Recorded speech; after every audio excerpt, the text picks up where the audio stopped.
As the story unfolds, we meet Natalia, a pregnant woman eagerly awaiting the arrival of her baby.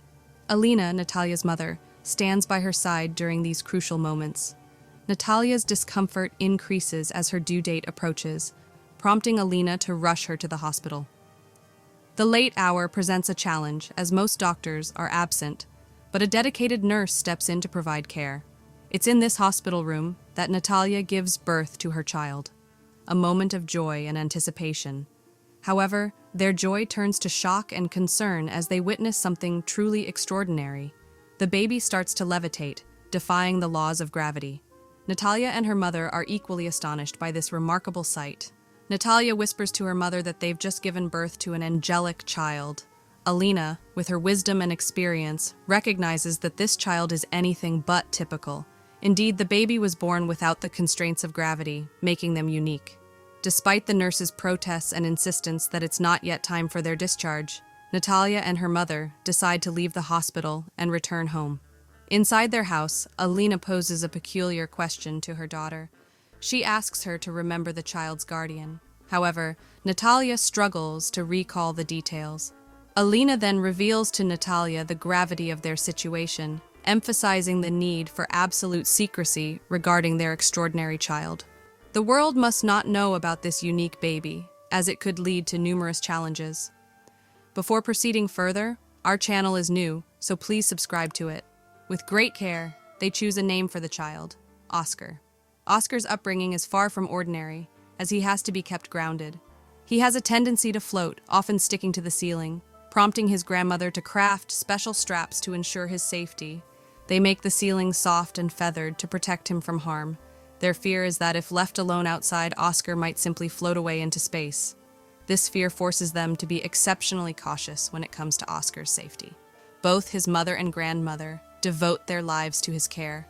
As time passes, Oscar grows, but he remains confined within the house, his grandmother steadfastly preventing him from venturing outside.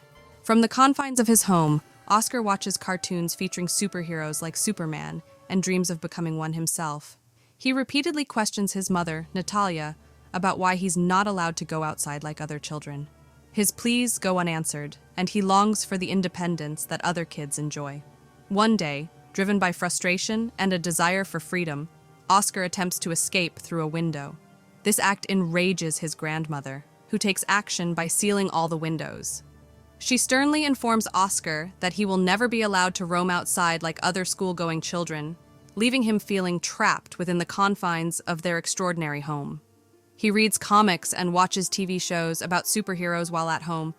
Oscar's mother becomes increasingly frustrated, and she questions how long they can confine him to the house.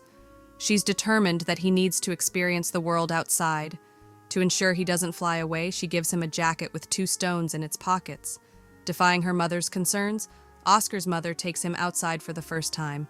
She sternly instructs him to keep the jacket on and not reveal their family secret, likening it to Superman's need for a secret identity. During an outing to buy groceries, Oscar accidentally bumps into a young girl named Agatha. Her goods fall from her hands, and she scolds Oscar, handing him 2 water bottles and insisting that he must deliver them to her house as punishment. Initially hesitant, Oscar eventually agrees, and he goes with Agatha, leaving his mother behind. Carrying the 2 heavy water bottles and with stones in his pockets, Oscar feels weighed down. To alleviate the load, he removes the stones from his pockets. A friendship begins to blossom between Oscar and Agatha. Upon reaching Agatha's house, she asks for the water bottles, but Oscar refuses, knowing that he might start floating in the air if he returns them. Agatha, not fully comprehending the situation, snatches the bottles from Oscar, causing him to begin floating. They are in a confined area, so he doesn't soar too high. Agatha, amazed by this, excitedly calls him Superman.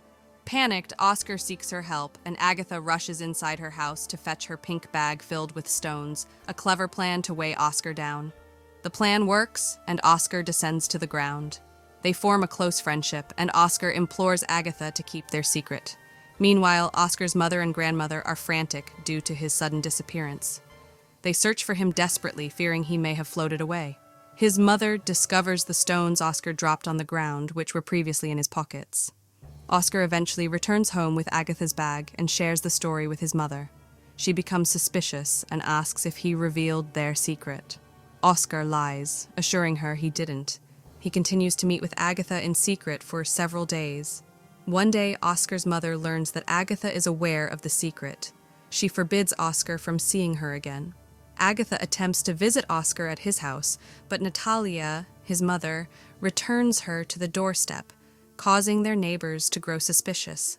They assume that Oscar's mother and grandmother are mistreating him, preventing him from attending school. Concerned neighbors report the situation to the police, who arrive the next day, warning the family to send Oscar to school. As the pressure mounts, they are left with no choice but to send Oscar to school. Oscar's mother accompanies him on his first day, but there's an underlying sadness in their eyes, knowing that Oscar's life will never be normal. Recognizing the inevitable, Oscar's mother makes a difficult decision. She understands that they can no longer stay in their current home. Thus, they relocate to a distant place, leaving their old life behind. Many years pass, and Oscar grows into a mature young man. His mother has aged, and sadly, his grandmother is no longer with them. Oscar still clings to the pink bag given by Agatha, never leaving its side, even while sleeping. Despite the passing of time, Oscar's life remains much the same, confined to secrecy. He and his mother take care of each other, but Oscar becomes increasingly frustrated by his hidden existence. The burden of keeping his secret weighs heavily on him. He yearns to be famous, just like his childhood hero, Superman, and envisions a world where his extraordinary abilities are celebrated and documented in books. However, his mother disagrees, fearing that revealing their secret would jeopardize their safety. She emphasizes the importance of keeping their hidden life intact to protect Oscar. Out of love for his mother, Oscar exercises patience. But one day, unable to contain his longing for recognition any longer, Oscar slips out of the house without notifying his mother. He decides to attend a magic show to showcase his unique talent, a life-changing moment both for him and his mother, who also happens to attend the show. Oscar's mother is left helpless as they are thrust into the spotlight. Many people witness his incredible abilities on TV, and Oscar's life changes forever. He meets a man named David, who turns out to be an agent, offering to help him achieve fame. They sign a contract, and David promises to make Oscar a crowd puller. Oscar eagerly participates in major shows and becomes a household name almost overnight, earning the title of the Man Without Gravity. The people around him profit from his talents, and Oscar starts to feel like a puppet, used for others' amusement. He becomes a fixture in magic shows and media events, growing weary of the constant attention. Despite the fame, Oscar realizes that he has lost touch with his childhood dream of being a superhero. He feels like he's merely an object of entertainment.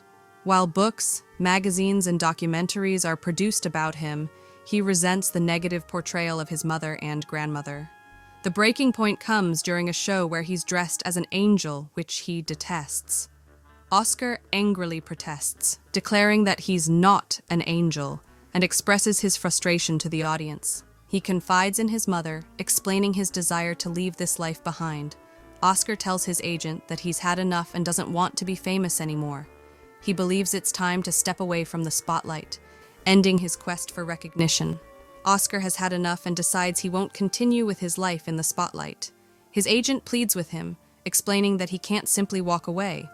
But Oscar is determined and asks his agent to inform the public that the Man Without Gravity has either passed away or flown off into the air. He bids farewell to his mother, as he yearns for a life of his own. News of the death of the Man Without Gravity spreads quickly, sparking a variety of conversations about him.